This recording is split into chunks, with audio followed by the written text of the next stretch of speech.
Okay, Jeff, you want to take the roll call? Sure. Commissioner Martin, Present. Commissioner Shelton, Here. Commissioner Abbott, Here. Commissioner Kiesling, Here.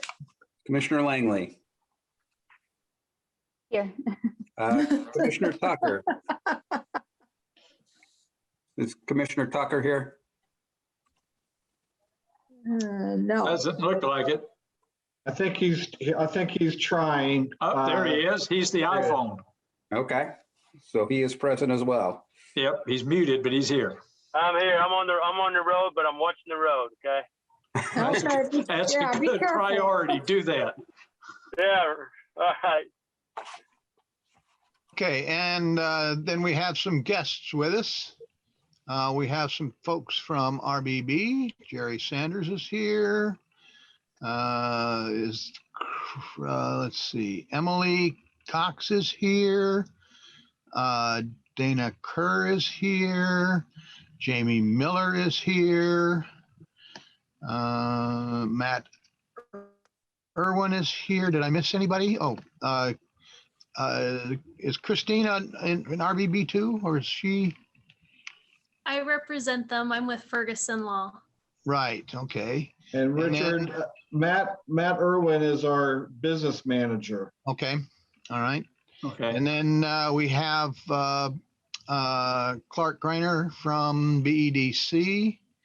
And I think that is now everyone.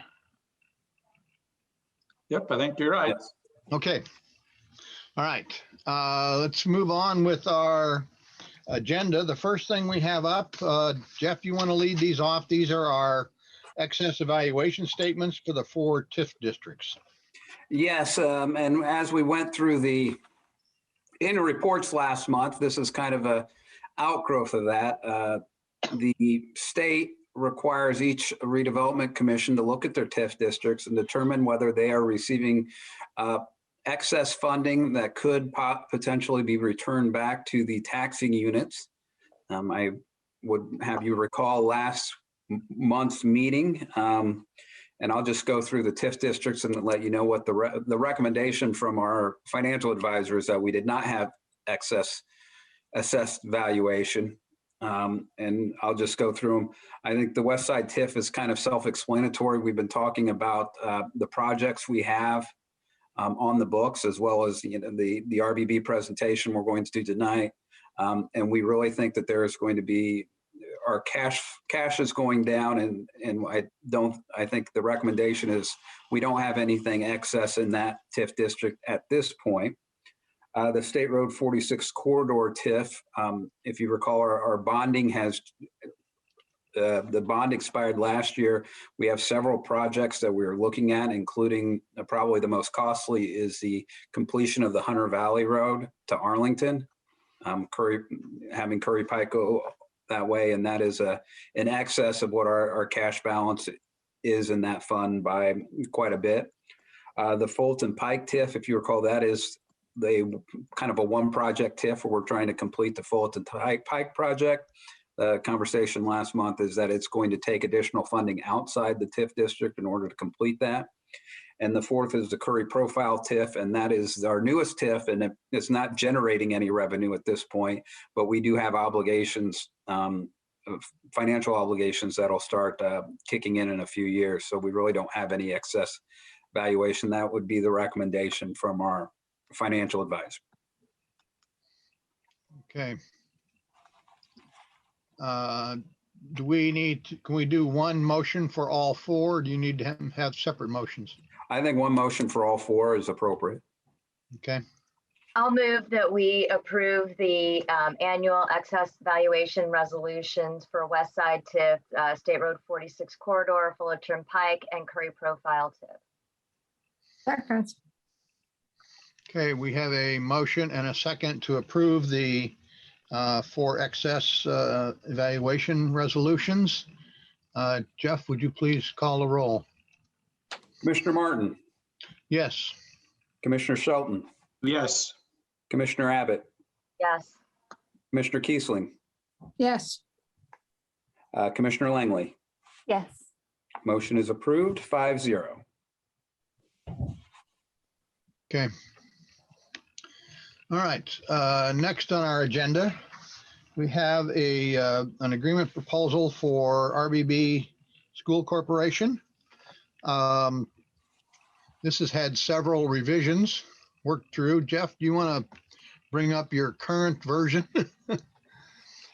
Which I think was a highlighted version. I made a couple of changes in a sentence towards the end of it, a couple sentences at the end of it. But you'll make sure everybody's got that. So we're looking at the same document. Let me forward this, and I think this is the last one that I sent out to that is not true. Let me pull it up. I have a hard copy, of course, but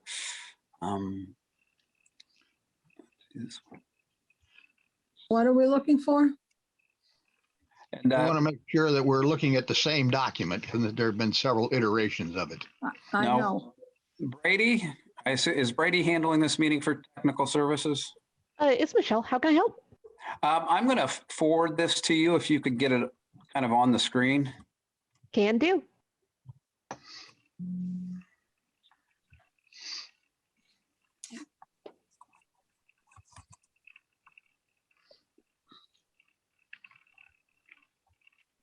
And get the attachment on the screen. Give me just a moment.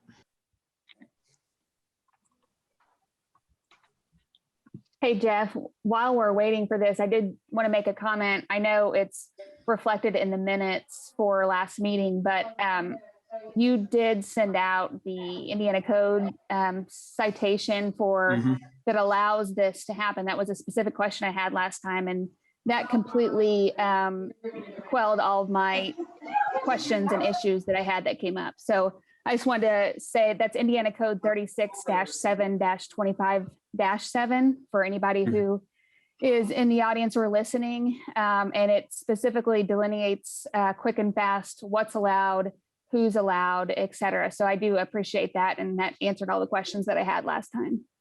Good. Okay. I went and looked at it, but that's as far as I did. I'd forgotten you'd asked that, Christy, but that's a good thing.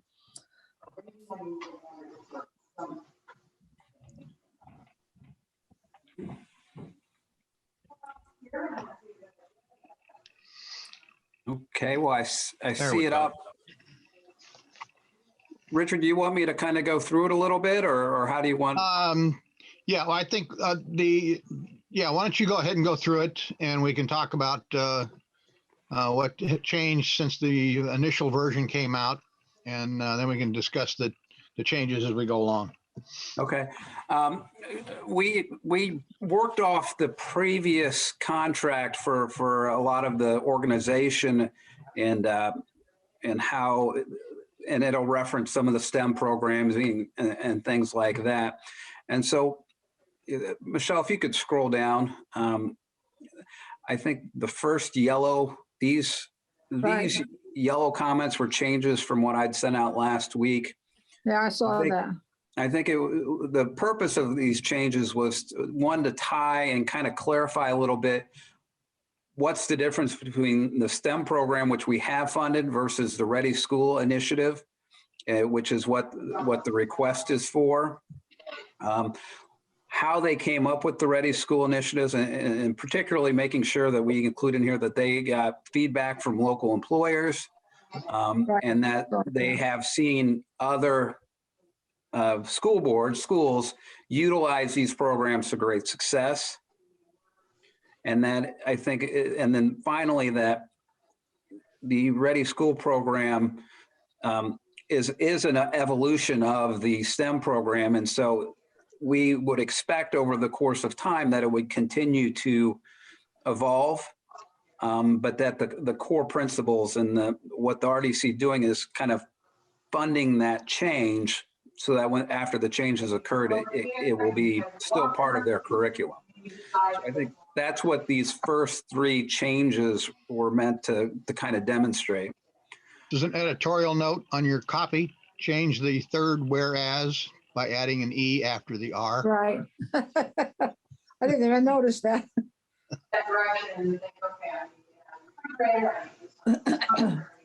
Michelle, if you could, are there any questions about that? No, but I have, if we're gonna make changes, I have another one. Is it, from what I recall from the presentation, aren't they now using the acronym STEAM to start? I'm sorry, there's some background noise, so I didn't catch what was I happening there. didn't either. I said, if we're making changes, I just wanted to know, last time when we had their presentation, didn't they use the acronym STEAM to include art Yeah. into their program? So I thought maybe we might want to actually call it by the acronym that they are using. Yeah, that's probably a good idea. Well, in the presentation that we got from them at the last meeting, we would like this to be consistent with that presentation. Do you mean instead of STEM saying STEAM? Isn't that what you Yes. guys said in your presentation? Yeah, that's what I Yes. thought. Because I remember thinking, wow, they have arts, and then I was like, oh, what happened? Yeah. And we would be glad to speak to any of these details if you would like. I think kind of going on with Christie's discussion of their comment that she made at the last meeting. One of the things that is occurring here is that the STEAM notions have to do with curriculum content, whereas the Ready Schools stuff and its project-based learning is more about the methodology by which that content is going to be delivered. So there is a kind of a subtle shift which is occurring here from supporting content which didn't exist before into supporting a methodology for delivery of content, which is a somewhat different thing happening than, and I think it's important that we understand that, since we as a body generally do not get involved in the methods by which the infrastructure that's being placed occurs. And here we are getting very directly involved in that. And I believe the statute enables us to do it. I just want to make sure that people are aware that that is occurring, because this becomes somewhat different than we have When we started. done in the past.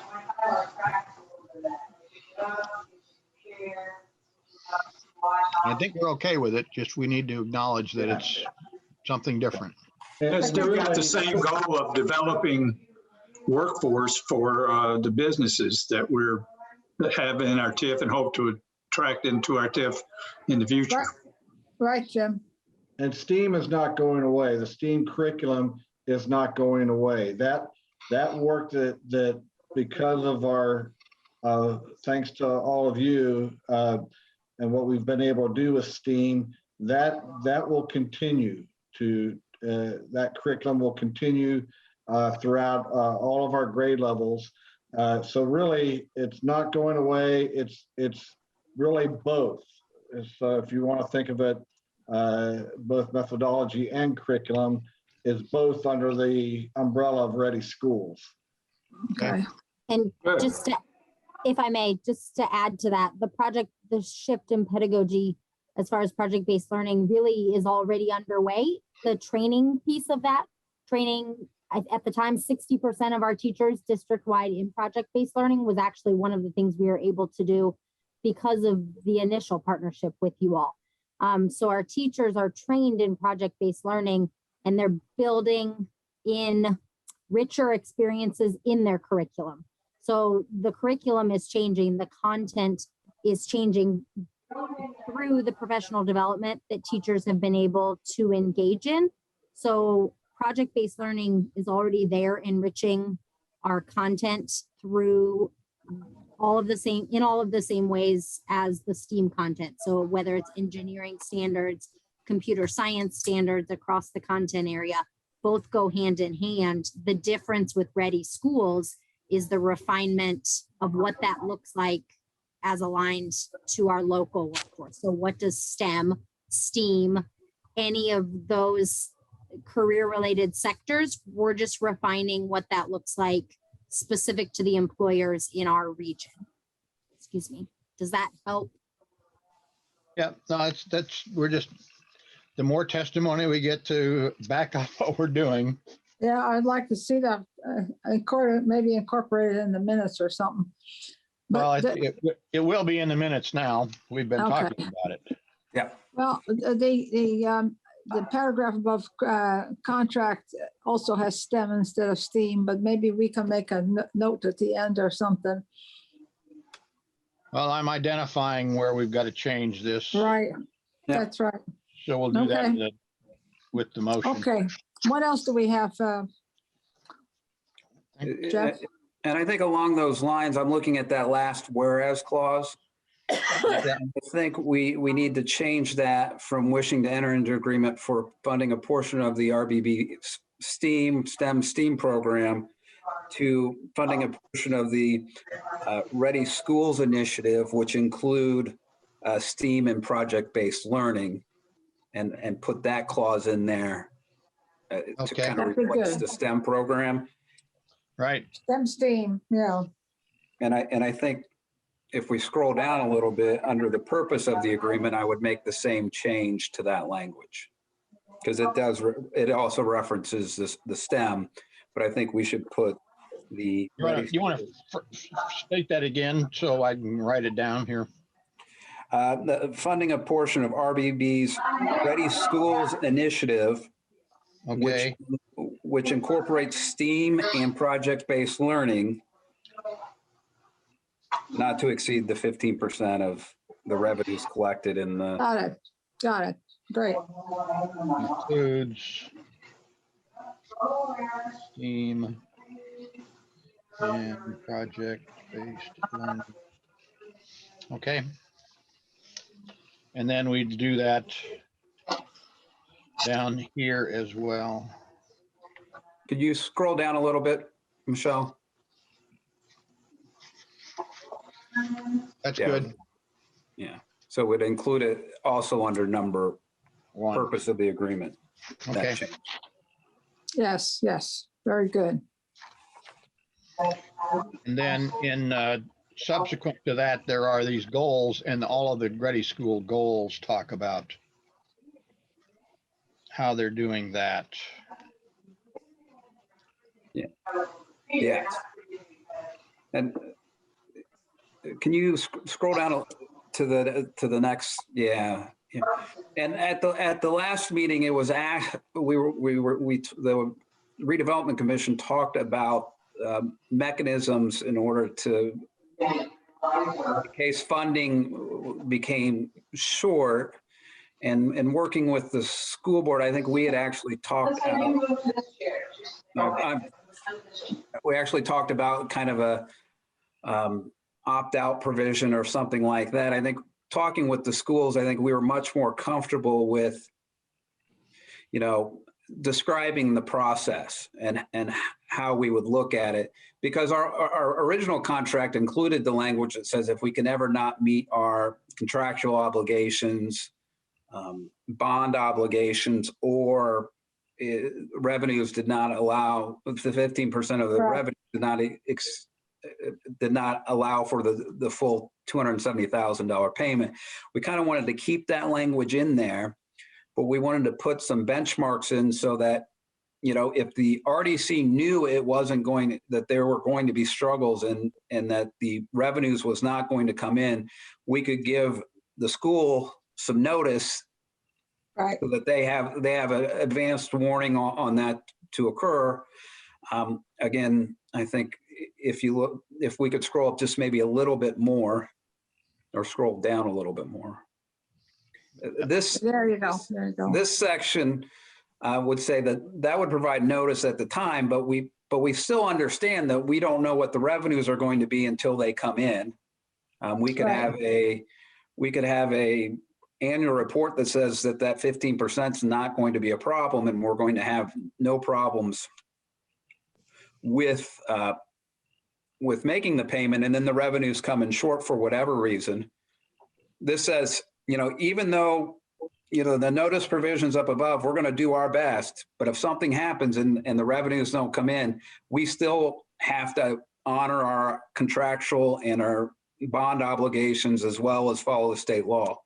And so it kind of says the same thing twice. The once is to provide, hey, if we know about in advance, we're going to let you know when we can. If it still happens, it still happens, and we still have to follow these rules. Yeah, I like that. I noticed that when I was reading it earlier. Thank you. It's nothing worse than not having a little idea that maybe you're going to be short. Yeah. And so this becomes then a contractual obligation. Yeah. Mm-hmm. So any new bonding we would want to do, our flow of funds would have to pull this out as a contractual obligation before we made that commitment. Okay. Right. I guess the language here says that you will dedicate this funding, but it will be based upon your present or future bondings. Right. Or present or future contractual obligations. Right. All right. So surely, and this is kind of one of the reasons for the notice, and when we review the annual reports, is that we certainly want to make sure we take into account this payment when we're making decisions. Right. Right. Well, what I'm thinking of is we get an employer who's willing to come into the old GE site that we've put a road through, but what we need to do is to build that other spur to the south to get them to come, and we've got to find the money to do that. Right. And how we would do that would really stretch us at this point. I mean, if that would occur next year, we're going to be in trouble in 2023. So what happens, I don't want to end up pitting the RBB against another potential employer that needs support in that area. I want to avoid that, but I don't know what kind of wording to use to make sure that we figure that out in an equitable way.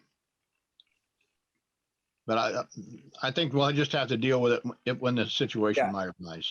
I don't think there's any way to put into this contract any resolution. Yeah, that'll help you. Right. They should be aware that our cash flow in a couple of the coming years is really very tight at the margin already. Yeah. Yeah. Okay. The other thing I had that they had these goals that were listed, but I did not see in any of those goals a reference to there it is. We've got a STEAM design lab in one of the goals. Is that the only one of those goals that mentions that? I think it is, but it's there. Okay. All right. So we've got it in that particular place. All right. So then we've got another change which we made down in item C in this list. And Michelle, can you scroll down to that? To the next yellow box area. If I could just jump in there, as you know, we already have the new STEAM labs at the elementary level, and we just in January finished the new STEAM labs at the junior high. In fact, there is a lot of action going on there. In particular, we have a teacher working with his students to build a wind tunnel. Oh, wow. And we are just putting out to bid, or we have put out to bid, they're due the end of this month for our innovative learning center at the high school that will be constructed this summer. And that will include STEAM labs and also audio and visual production rooms and collaboration rooms. So just wanted to point that out. Right. I noticed that it does say STEAM Design Lab, so you've already indicated there's more than one. Right. Okay. This sentence, the last two sentences here, both party expect to evolve, evolve and continue. So those need to be rewritten. And I propose the following, that it should say both parties expect the programs to evolve and continue beyond the terms of this agreement. RBBS CSC is encouraged to continue reporting to the RDC on its programs. And I've already sent that on to Jeff. Yeah. Great. That's better. Yeah. Okay. And I would say the rest of the document mirrors the past agreement.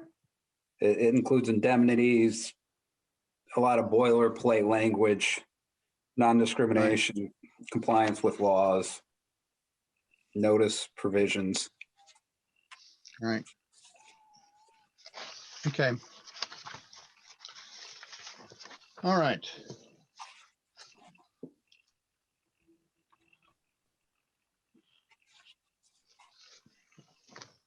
I think I'm good with this. I mean, we certainly want to continue the effort and provide the support, and we have the authorization to do so. Given the big qualifier that our revenue streams in the next couple of years are a little bit unknown at this point because of prior obligations and what's going to happen as a result of any evaluations that change as a result of this pandemic. All right. But I think we can probably go ahead with this.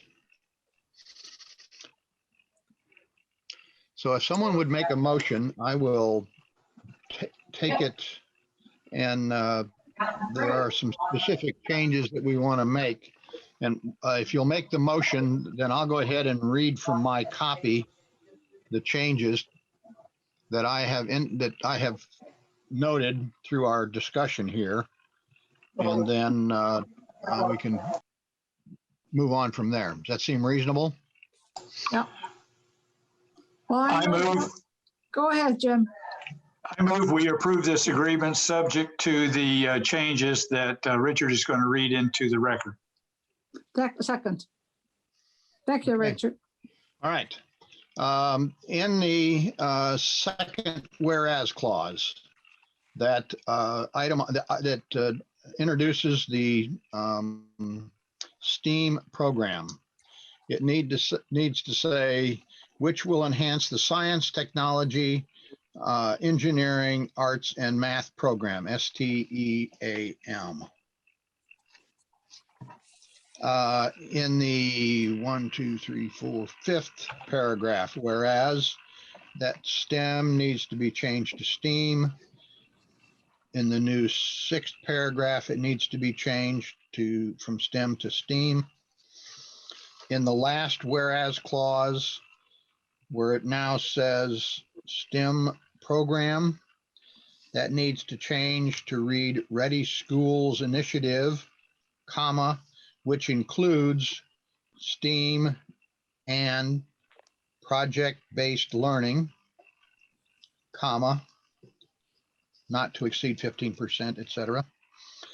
In clause 1 of the contract, which is the purpose of the agreement, we need to change the STEM to be Ready Schools Initiative, comma, which includes STEAM and project-based learning, comma, education which will benefit the employers, et cetera, et cetera.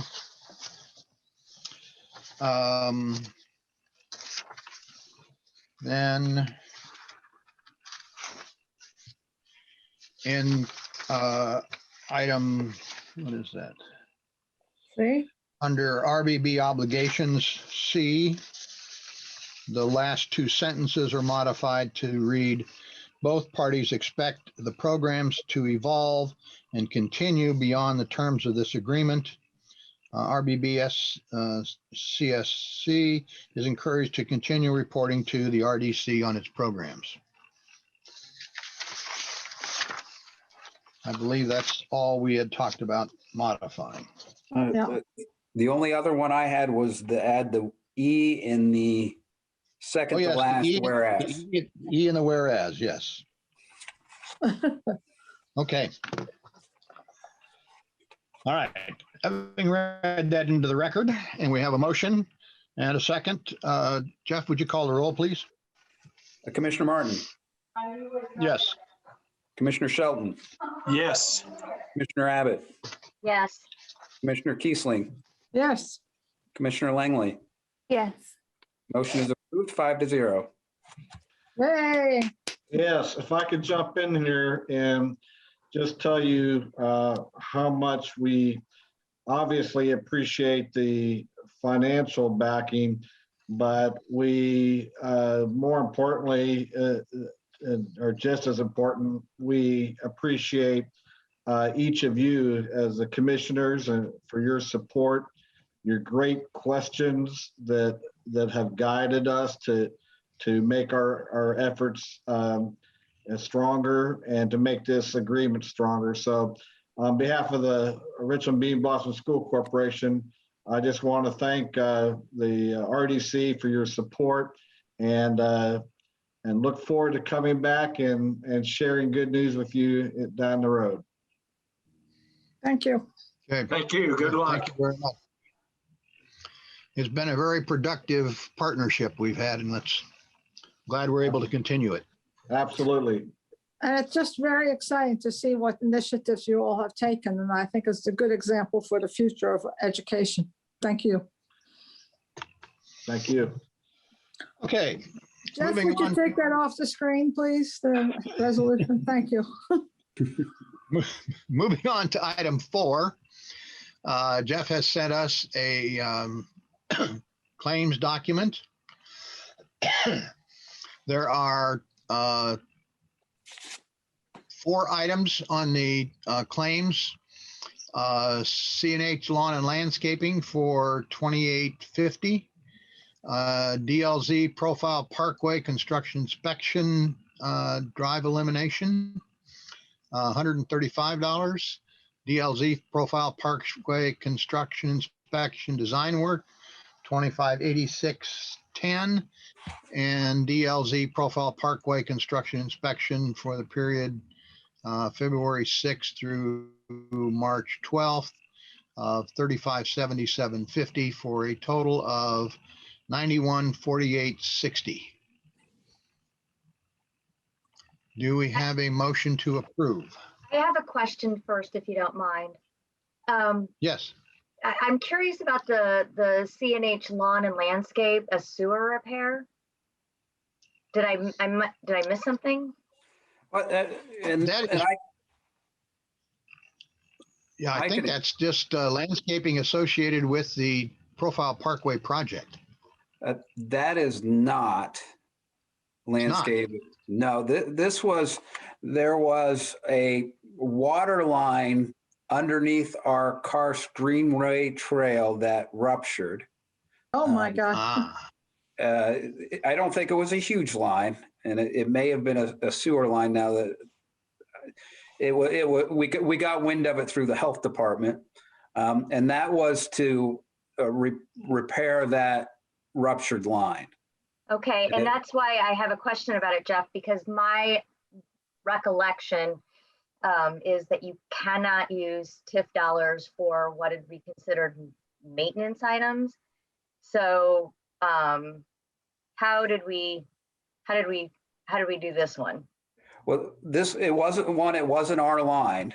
So we believe, and the allegation was that this line was ruptured due to the work we were doing. So it would be directly tied to the construction work, and the repair was necessary. So it's tied to the specific project. Yeah, it was tied to the construction of the Greenway, and that's when they believed that the line was cracked and then later ruptured. Okay, and is this still an open project? I don't I don't remember right now. I do not believe it's still open. If Lisa would, well, I'm pretty sure it's not. This phase would have been closed out. Yeah, I didn't think so. So I guess I'm just curious because this seems to be sort of gray to me on using this Right. fund to fix something on a closed project that would be considered a repair or maintenance item under normal circumstances. So it just popped out to me immediately. So I was just curious as if we had given that any thought. And we have. I guess my response would be that if this would have been ruptured and we would have noticed it while we were doing the construction, I don't think anybody would argue that that wasn't a cost of doing that construction project. The only difference here is that it wasn't noticed till after that project was completed, but we do believe that it did occur during the construction, and that's what caused the damage to the lot. What's the time lag between closing of construction project and this claim? I would have to defer to Lisa for that, but it's been a few years. Yeah, that's what sometimes water lines will break and you don't notice it for a long, long time. You're not kidding. Mm-hmm. Yeah, Yeah. I'm not arguing that. I'm just. Yeah, but I think I take your point that this is more maintenance than it is construction. Yeah, and I think that that's not really how the fund is supposed to be utilized, but you know, I mean, I'm not going to hold up the claims for $2,800, but I just I was a little surprised to see this one in here. Yeah. Well, what, can we approve it? And Jeff, you follow up on it to make sure that we're staying legal? Yeah, you could approve a contingent upon legal review. Hey, Jeff, Yes. this is Brad Tucker. I don't have a dog in the fight, but I'm just curious as a citizen. Wouldn't the contractor that did the job have some culpability here, or is that past the statute of limitations? We're going to look in. I think we're looking into that. I've talked with our other attorneys, and I think we're looking at that. But we wanted to get the problem fixed, and so that's why. And if there obviously if it gets reimbursed, it would go back into this fund. Yeah. Thank you, Lisa, for catching that. Yeah. Who would be the other entity that would have to pay for this if we didn't? Well, it would probably be out of Lisa's general fund budget, her general repair and maintenance fund for these kinds of things. So I get that it, that it has some budgetary requirements, but I couldn't remember this project, and I didn't. And if it's been closed a couple years, that explains why. Then when I noticed this, I was like, So anyway, I'm just bringing it up, and I would be happy to make a motion to approve this upon further review of that particular claim. Okay, we have a motion. I'll second that. Okay, we have a motion to approve in a second, subject to a legal review of the CNH lawn and landscaping claim of $2,850. Jeff, would you call the roll? Commissioner Martin. Yes. Commissioner Shelton. Yes. Commissioner Abbott. Yes. Commissioner Kiesling. Yes. Commissioner Langley. Yes. Motion is approved 5-0. Okay. All right. Minutes of the last meeting. There's my minutes. Okay. And I have a mea culpa here because I think I missed something when I was doing this. As you recall, we had our review of the annual reports, and there was a call for some changes to those annual reports. And I am not certain that when I reviewed the changes, I actually saw the information about tax abatements. now that I recall, having gone through the list that I had of things that needed to be done. And I'm wondering if that actually was placed into those documents. And I can tell you it was. Okay, Because I had trouble finding them the first time, so I called them up and they showed me where they put them. okay. And, I may and once they showed me where, it kind of made sense that they put them there, but it certainly wasn't where I would have placed it if I were have been doing the changes. Yeah, well, I think I recalled, I remember trying to look for them, and I may have stumbled across it at some point, but I couldn't, like you, I expected them to be more outstanding than they were. Yeah. Yeah. But I did Okay. go through the documents and that were updated and make sure that the information that we had, or the changes that we had requested, were placed into the documents. So, all right. Are there any corrections or additions to the minutes? I move approval of the minutes. I'll second. We have a motion for approval and a second for the minutes. Please read the roll. Commissioner Martin, Yes. Commissioner Shelton, Yes. Commissioner Abbott, Yes. Commissioner Kiesling, Yes. Commissioner Langley. Yes. Motion is approved 5-0. Okay. Next item is public comment. Is there anyone from the public who would like to speak? Oh, and would you add to our people that are in attendance, Jennifer Pearl? Yes. Is there anybody in the public who wants to speak? Please raise your hand or speak. This is Dana Kerr, and I just want to kind of reiterate what Dr. Sanders said. We are so thankful to continue the relationship we have with RDC. It's been great for these first 6 years, and looking forward to the next term as well. I think we're doing a lot of good things, and I think that we're only able to do those because of the RDC's support. So again, just really want to thank you for passing that agreement this evening, and we again look forward to continuing the partnership, and also to keep you guys informed of what we're doing. So thanks again, we really appreciate it. Okay. Thanks. All right, any other public comment? Seeing none, we'll move on to staff updates. Jeff, Yes, you have some updates? I do. Lisa sent me a whole list of them to make sure you guys were aware of. The first is about Profile Parkway. Weather permitting, they're hoping to be completed with that within the next 60 days.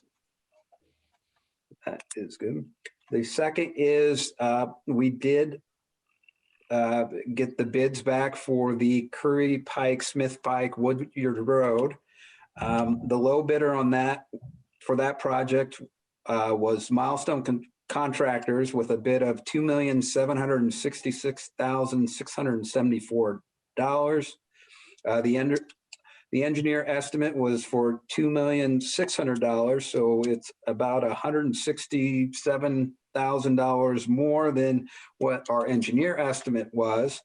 That is the bad news. The good news is that the commissioners this morning approved a grant agreement with NDOT. It was going to be a 50-50, roughly a 50-50 split of the project, but now it's going to be the state's going to provide 80% of the funding. So it's all in all a net gain to the TIF fund cash flow of a considerable amount. A welcomed addition. Well, Yes. and Lisa deserves every accolade she can get, because it seems like every time we do a project where we're worried about, somehow she finds a way to convince the state that it's a wise investment to invest in our projects. Yeah. So kudos to her. She's on vacation, so hopefully she's enjoying that. The other item she wanted to report was that the Industrial Drive Connector Road, we have a meeting with DLZ on the 28th of April to go over the latest designs and costs and work with the appraisal company for right of way. And that Right. is, I always call that the Vernal Pike connector, Yeah. Yeah. the bridge over the railroad. If I'm not very eloquent. Yep. It'll be interesting to see how those appraisals come out. That's still the big unknown in that project. Yes. Okay. That's her report and your report? Yes. Okay. All right. And next are commissioners' comments. Jim, you got any comments? Well, just that I was at the commissioners meeting this morning and urged them to approve this and express kudos to Lisa for All right. the skills that Jeff just outlined. And then I want to thank TSD. Michelle has kept us safe again and has kept you guys safe from all the background noise that I didn't realize I was providing. So thank you, Michelle. So you were the culprit, huh? Iris, do you have any comments? No, I don't think of anything else. Okay. Did you decide anything on the AIR request? Well, I think we want to talk about that. I'll do that Okay. after. I'll let you go. Okay, Yep. go ahead. All right. Christy, any comments? No, sir, I'm good. Thank you. Okay, Lisa, any comments? Is she still there? She's there, but I think she had to take a phone call. Oh, so- okay. We'll come back around to her. The only comment I have is that we are now a member of this state organization that deals with redevelopment. And we got a message from them about an initiative that they are putting together on TIF districts. I think all of you got sent that piece of information. And Iris and I had a quick conversation about it, trying to figure out whether it might be something we'd be interested in doing. Jim had expressed a kind of a reservation that he didn't think we needed the advertising locally because people knew what we were doing. The only thing that Iris and I thought that was really unique and might be worth investigating with that group was whether or not they wanted to do something on our RBB relationship, which is rather unique in the state of Indiana. Right. And whether that giving that some publicity might be worth trying to do. All we need to do is to tell them that that opportunity is available. There's a survey we have to fill out, and we'd have to get the commissioners to okay doing it. But we didn't know whether we should even approach them, whether people thought there might be some effort to do that. Whether there's a cost involved in doing this, we don't know. The email that we got indicates that somebody's going to have to pay for it, but it talks about their business partners doing that because there are companies that are involved in that support organization as well. So there's a lot of unknowns there, but the question was whether or not it makes sense for us to even think about doing something. And if so, what would the orientation of that be? But I will kind of open that up to anybody else who might have a thought about that. Well, I think their focus was primarily on helping counties or jurisdictions create TIFs. And why should we do it? There's one little line in the questionnaire that asks for, have you contributed to other, my interpretation, to other groups or like we are doing with the schools, and whether that's, and whether they would like it. It is a form of, economic development because we're trying to get an educated workforce, and this is one way to do it. So in some way it would be interesting, but I think we need to make sure it's okay with the commissioners, and maybe you want to check it out in terms of whether we can legally do that or not. That's the other question I have. Yeah. Any other comments? I will talk to the commissioners, and I guess when you ask about the legality of it, I might be, I'll try to touch base with you, Iris, because I want to explore what you're thinking on that. Okay, just call me. I will. Yeah, it's Call just, me tomorrow, but not tonight anymore, because I have Right, another Zoom here in I've 10 heard. minutes. yeah, I don't think we really have resources to put into it, but we have the situation that has been very productive for us and for the community, which we might want to share with other communities. Jen Pearl has her hand up, Richard. No, Yes. okay. Yes, Jen. Jen? Yeah, well, and this is because I don't know a great deal about the outreach that was done, but if it's promotion of the TIF district and what it's doing or opportunities to grow there, that would dovetail with the work that the BEDC is doing to both inventory sites that are available and help, and we're working towards a business attraction efforts. Right. And so that might be something that we could support in some way, depending on what the goals are of the RDC. Okay. All right. All right. So Jeff, I guess the next thing is there was a deadline, which is ridiculously close. I think But- it's Monday. Yeah, but you might contact the one or two of the commissioners and see if there's even an interest. Okay. And I mean, I think we are lukewarm. I wouldn't say we are hot for this. Right. Yeah. But also look at the questionnaire, because there may be some commitments of time that we have to do. So that would be the other problem I see. Yeah. And I'm sure you got that email from them, didn't you, Jeff? I did, and they actually, when I at their last meeting, they had a big portion of the program was about this Okay. project, Okay. Oh, essentially, and maybe for everybody's sake, it's essentially trying to educate the public on what a TIF is, Right. exactly. and then trying to pull in 4 or 5 examples of TIFs throughout the state to kind of show where they are, what they're doing. It's much more of a public education piece than I would think than a business attraction piece is kind of how it was portrayed. Yeah. That's Yeah, way okay. that's the way I read it. Yes, but who Yeah. knows?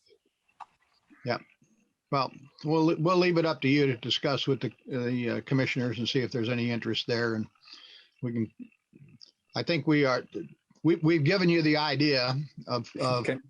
how this might fit in and what we would have that would be a unique contribution. Okay. And I saw that Lisa indicated in the chat that she had no comments. Any final thing before we close the meeting? All right. Good job, everybody. Yep. Everybody stay safe. You too. And You too. thank you all for attending. I'm going to call this meeting to a close.